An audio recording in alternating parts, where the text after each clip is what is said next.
Hello everyone, welcome back to our YouTube channel that is the savvy forensics। आज का जो video है वो हमारा सपोर्टिंग मीडिया पर बेस्ड होने वाला है जो कि हम इलेक्ट्रोफोरेसिस में यूज़ करते हैं। ओके, तो देख लेते हैं। Although the actual separation occurs in the aqueous space, most variants of the electrophoresis use the physical support matrix, also called the matrix. The matrix क्या होता है? जो कि physical support medium होता है। क्या होता है? physical support मीडियम होता है या मटेरियल होता है, इसे हम मैट्रिक्स कहते हैं। यहाँ से इतना याद रखना। The matrix can be used as a molecular sieve for the separation of DNA molecule. Matrix useful होता है जो कि आपका मॉलिक्यूलर सीव है उसको क्या करने के लिए, सेपरेट आउट करने के लिए, जैसे डीएनए मॉलिक्यूल्स हो गए, ठीक है। And it is a reduce diffusion. ये क्या करता है, इसमें डिफ्यूजन का क्या होता है, रिडक्शन होता है and convection during the electrophoresis. And polyacrylamide are the commonly used electrophoresis matrix. अब आपको यहाँ से ये याद रखना है कि हम पॉलीएक्रिलामाइड जो है वो ज़्यादातर यूज़ करते हैं, कॉमन है इलेक्ट्रोफोरेसिस मैट्रिक्स, क्योंकि ये गुड रिप्रोडक्टिविटी और रिलायबिलिटी हमें देता है। इसकी वर्सिलिटी भी बहुत अच्छी है, ठीक है। तो किसका हम यूज़ करते हैं यहाँ पे, पॉलीएक्रिलामाइड का हम यहाँ पर यूज़ करते हैं, ठीक है।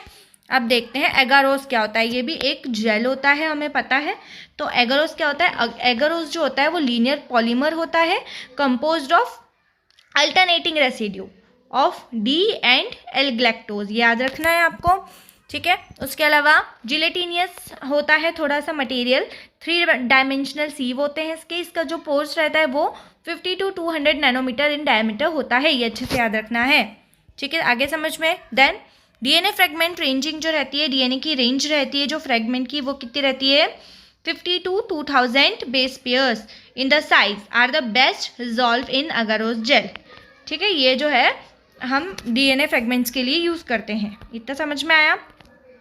The electrophoresis mobility of double standard DNA through the agarose gel matrix is inversely proportional to the log 10 for the size of DNA fragments ranging upon the 52,000 base pairs of the electrophoresis mobility in the linear DNA segments.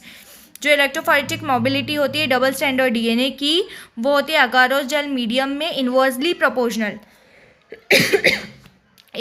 Proportional होगी किसके, log 10 के, for the size of DNA fragment range. उसकी जो range रहेगी 52,000 base pairs रहेगी। Electrophoresis mobility जो रहेगी वो लीनियर सेगमेंट में रहेगी। यहाँ तक समझ में आया।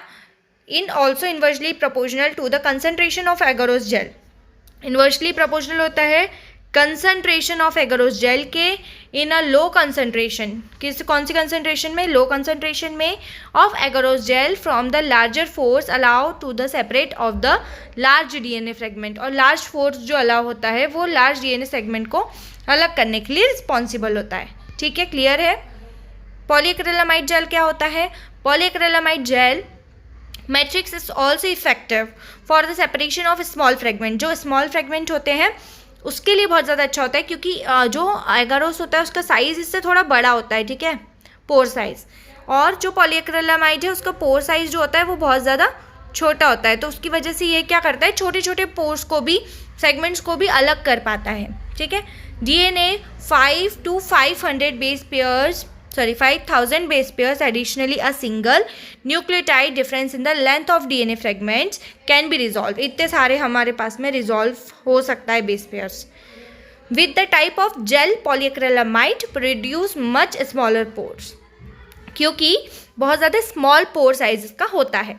Then the agarose gel, than the much higher resolving power than agarose. Agarose से ज़्यादा इसमें क्या होती है, रिजॉल्विंग पावर होती है, क्योंकि इसके पोर साइज छोटा होता है, ठीक है। Gel is a low molecular weight, इसका मॉलिक्यूलर वेट जो होता है बहुत लो होता है। A polyacrylamide gel matrix is form the polymerization में हम इसका यूज़ कर सकते हैं। क्रॉस लिंकेज रिएक्शंस में भी ये क्या करता है, हमारे लिए यूज़फुल होता है, इसलिए हम इसका ज़्यादा यूज़ करते हैं, ठीक है। तो आई होप ये सपोर्टिंग मीडिया एगारोस और पॉलीएक्रिलामाइड जो डीएनए के लिए यूज़ होते हैं वो आपको अच्छे से समझ में आ गए होंगे।